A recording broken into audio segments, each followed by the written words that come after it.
Tell me about music as a political weapon, which you've used it as. Oh, now, that's a hard one. As a political weapon, it has helped me for 30 years defend the rights of American blacks and third world people all over the world, to defend them with protest songs.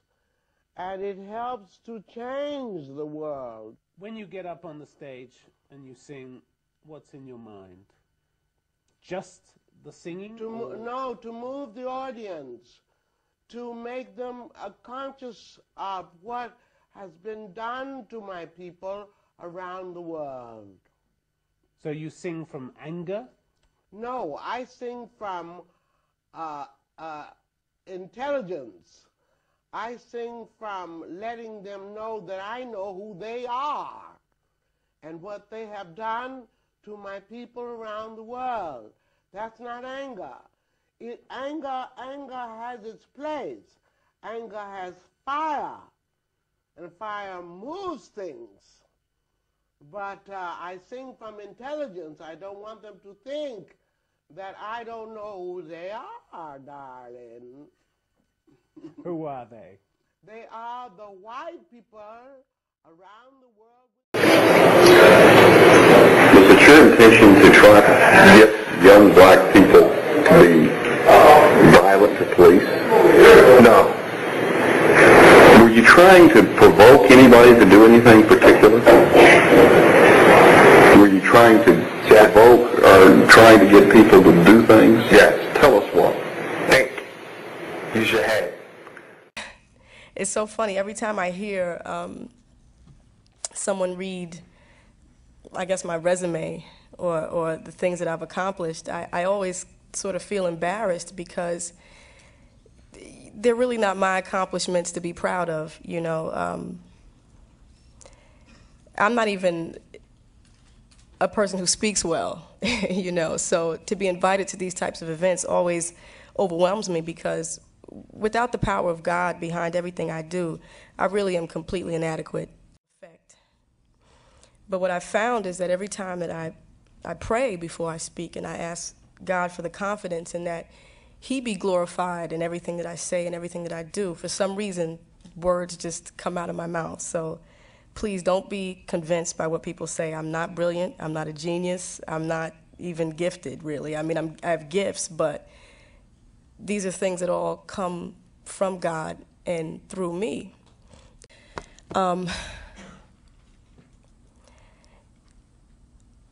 I just wanted to, I guess I'm here, you know, because I really didn't understand why I was here. I feel like I'm 25 years old and I haven't done anything for you guys to be looking at me and saying, you know, what has she done? But if there are any questions about what is ahead for you, please feel free to ask me, because everything that is out there, everything that I'm privy to, you know, so are you.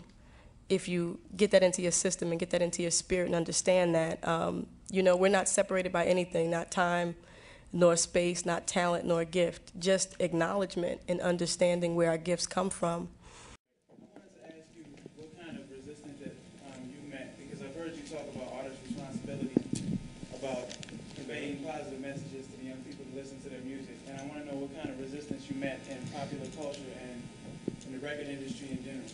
You know what I love? I'm telling you guys, please believe me, 5 years ago I was this. I was like, you know, what kind of resistance did y'all meet in the industry with popular culture when the time was perhaps per se? I was so that, oh God. And now, let me tell you, where I am now, I accept and I understand that I don't know anything. First of all, you know, the music industry is just a microcosm of the world. So whenever you stand for something and you stand for goodness and truth, you will always get resistance. That's period. Whether you're in the pharmaceutical industry, the record industry, or whatever. Whenever you stand for truth and for the service, in order to promote something higher, I mean, I feel now, at the ripe old age of 25, that the only thing that I could do is serve others. You understand what I'm saying? And because there are people who have not reached that point in their walk, you know, yes, there's a little anger, there's a little resentment, because you raise a standard. You know, you especially when you do it and you make some noise, you know, and you do it and people actually listen to what you have to say, and like your record is bumping on the radio and you're saying something that holds a mirror up to a lot of the negativity and self-indulgent things and messages that a lot of... Well, we play music, you know, and we don't play for suit critics. We play what we want to play, when we want to play it, how we want to play it. And we have a reason why we play it too, you know. Yes, it is necessary to understand the lyrics, you know. It have meaning too, you know. But it's because some people understand the words, you know. Some people never go through them situations, so. But, you know? Do you think it's a negative message? No, it's a real message. And real is sometimes negative as well as positive. But it's real. And it needs to be. It needs to be, yes. It needs to be real. You can't hide. You can't hide things because they're going to find out. And when they find out, like, oh, this must be good because my father hid it from me all this time. He must have wanted it for himself. No, I'm going to tell you what it is. And I tell you, you touch it, I'll break your arm. You know? Or if you get curious, come talk to me about it because I've already been through it. I haven't been through what I've been through for nothing, you know? I've been through what I've been through to stop you from going through it, to be able to tell you about it so that way you won't have to experiment to know what it's about, you know? So you're saying your music, in a sense, some of it's a warning? Yes. Yes. Tell me, I think people are curious, how a guy, you've sold how many records? 28 million. And made millions and millions of dollars. Yeah. How do you end up in here? I think everyone who's watching knows how I ended up in here. I don't know if they do. I'm pretty sure they do. Anytime you get it, I'm pretty sure they do. You know, there's how do I end up in here? You know what? I'm going to look at it in a positive light and say that I came here to meet somebody. Don't know who it was, but I'll know when I see him, and I came here to give him a message. And that message is Jesus loves him. You know what I'm saying? I came here to give him the word. That's why I'm here. Regardless of what it looks like, you know, regardless of what people think, that's why I'm here. I came here to meet somebody and tell them about the glory of God. Man, it's wasting time. You know, it's wasting time. There's so many things I could be doing. But then again, I am doing what I'm supposed to be doing. Just a little bit of time. And it's not going to be long. It's not going to be long. It'll be over soon. And before you know it, I'll be back doing what I'm supposed to be doing, you know? The gospel according to Acts. So, have you talked to guys in here who don't have the opportunities that you've had and will have when you get out? There are guys in here who really don't have a lot going on. I mean, they've got a tough road ahead when they get out of here. They're not going to have movies, and they're not going to have TV shows. They're not going to sell records. I try to get them to look into themselves to see what they're good at, because we all have a talent. So I try to get them to look into themselves, and I try to explain to them, you don't have to do that, because there's no such thing as an old drug dealer.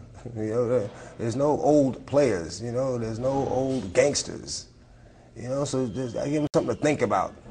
You know, there's so many other things that you could do. But, you know, people do what they want to do, and I'm not their father, so I just tell them, you know, the best thing I can tell them at that particular time and hope they get into it, you know. But I always tell them that Jesus loves them. Well, you know, the catchphrase, what that was all about, the revolution will not be televised, that was about the fact that the first change that takes place is in your mind. You have to change your mind before you change the way you live and the way you move. So when we said that the revolution will not be televised, we were saying that, like, that the thing that's going to change people is something that no one will ever be able to capture on film. It'll just be something that you see, and all of a sudden you realize, I'm on the wrong page, or I'm on the right page, but I'm on the wrong note. And I've got to get in sync with everyone else to understand what's happening in this country.